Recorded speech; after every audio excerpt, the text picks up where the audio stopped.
Hi there, welcome to the latest episode of my 10-minute moan.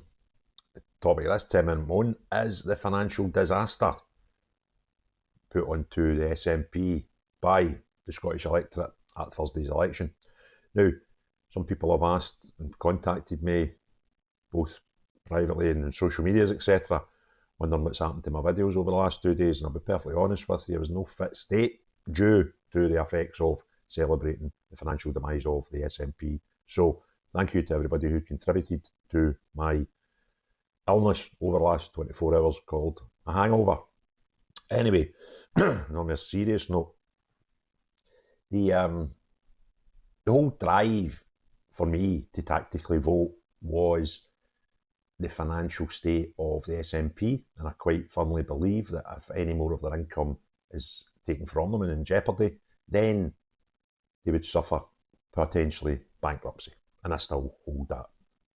Now, the position that most attracted me to this situation was the money that they received from having Scottish seats at Westminster.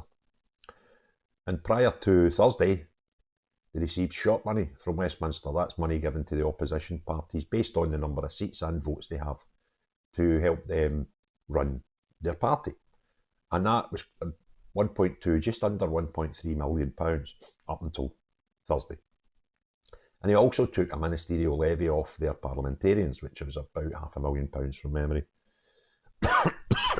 Excuse me. Now, when we started this crusade and I started talking about tactically voting, as many other unionists were doing, to be fair, my goal was if we could halve that income, which would bring the short money down by £600,000, and the ministerial levy down by about £300 or £400.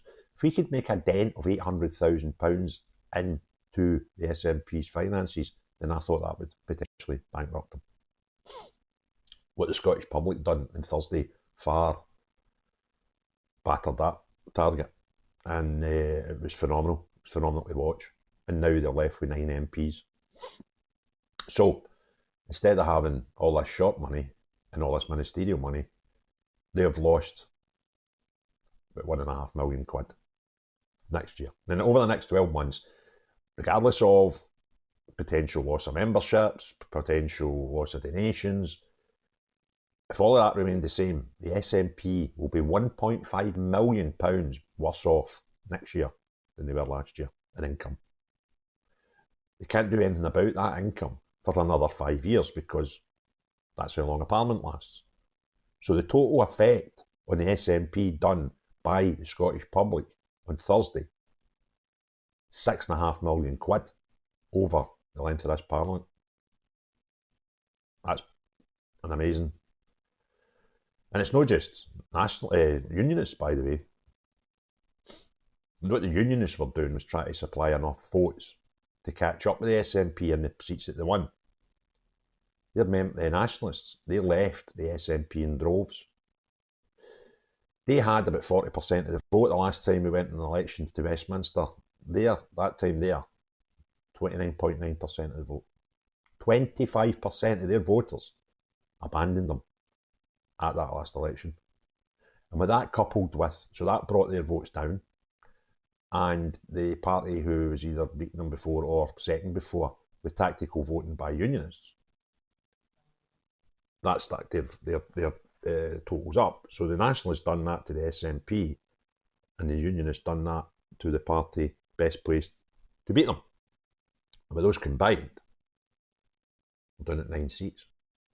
It was an amazing night, and I genuinely, the unionists and the nationalists both caused this. This wasn't just unionists, okay? Unionists were driving this very vocally, but nationalists just decided they didn't want to vote, because if the SNP were here and the nearest party were here before we started, the unionists brought that figure up, but nationalists brought that figure down and allowed this to happen. So I'm proud of Scotland, both unionists and nationalists, because they've decimated the SNP. And this was never about, for me, you look back at my videos if you don't believe me, I don't want the country to be separate. But I also don't think the aim should be to kill the notion of independence, because if we were to do that as a society, the opposite could also be true, and we could also at one point in time, if that's the way we dealt with things, turn I wasn't allowed my opinion as a unionist. So I don't think they'll ever kill the notion, but the vehicle that was best delivered for a long time is now a busted flush.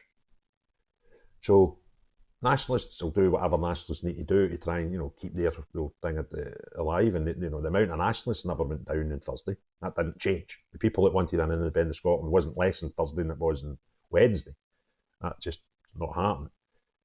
So these nationalists that were there that voted for SNP, about 40% electorate last time we voted, still exist. And that's fine. I'm cool with that. They're allowed to have an opinion. But I think it's unhealthy that we have a parliament that talks about it every day and drives about it every day and moans about it every day and blames it on anything that they're not very good at. It's just because we're not independent, right? That's not going to give you good governance. That's just going to give you a blame culture instead of a let's get our sleeves rolled up and do the job culture. And that's what I think Scottish Parliament needs. The other thing I found bizarre, when you look at the whole UK result, where the Tories, very similar to the SNP, the Tories had control of Parliament for about 12 years, and the public just get sick of it. The public just get scunnered with it. And the public had a coup in many terms. The difference, the swing against the government was phenomenal. But nobody was celebrating it. If you can imagine any other country in the world, it's basically the public's overturned their government as quick as that and as decisive as Thursday. You would have expected parties in the street, people out celebrating, putting flags in their cars and tooting their horns all over the nation. It didn't happen. And the reason it didn't happen is we were voting for a job or a shite. Labour are not the saviours. Far from it. Potentially they've got more damaging manifesto than the Tories that they replaced. But they were an alternative, nothing more. And that worries me. Just the lack of celebration was on my mind through Thursday and Friday. That we didn't go nuts. There wasn't people in the streets celebrating. George Square wasn't full of people going, yeah, we got rid of the Tories. London wasn't, yeah. There was no area in the UK on the streets celebrating. One of the biggest coups by the people of the United Kingdom in the history of elections, right? So, what is going on? Well, it's shit politics that's going on. That's exactly what's going on here. Nobody's happy with anybody. What is the only people that could remove an incompetent government were another incompetent party, and the United Kingdom decided to go with them.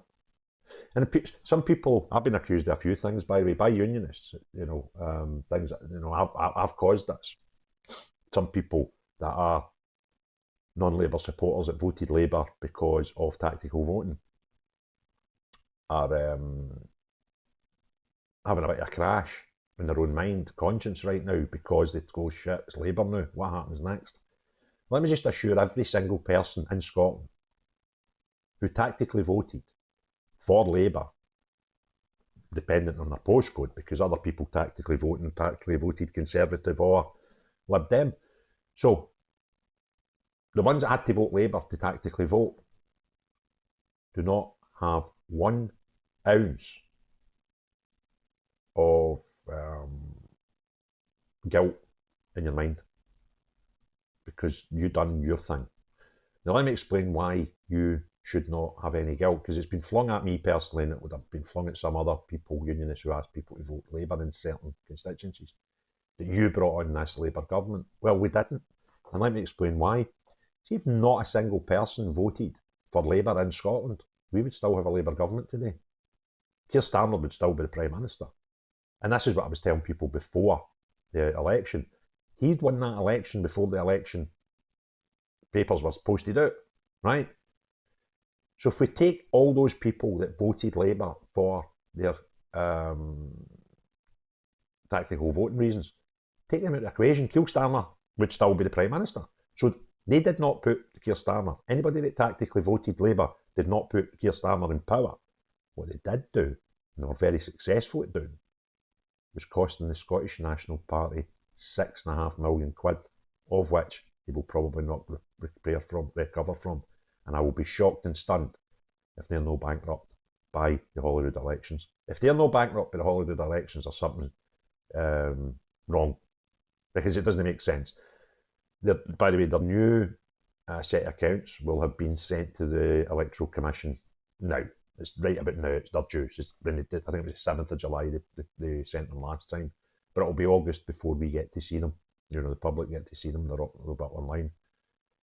And in those accounts, they'd lost £800,000 that year, with the income based on the short money that we've just destroyed, right? And they had about 50 to 60 grand in the bank, maybe 52, I can't remember the exact figure, it's irrelevant, it's just the amount's so small. So, where do they go for here? How are they going to make up? They're already losing 800,000 with that short money, right? In the accounts they bring out that you'll see the next week or two, that'll include the old short money, the 1.2 to 1.3 million pound worth of short money, that'll be in those accounts. But as a functioning business, their income is £1.5 million down overnight, times 5 years, because they can't put that up until, it'll be 5 years before they can affect that income by maybe doing better at another election. So that's a fixed income. They can't make that better for 5 years. They've lost £6.5 million, and they're already in the puddle financially.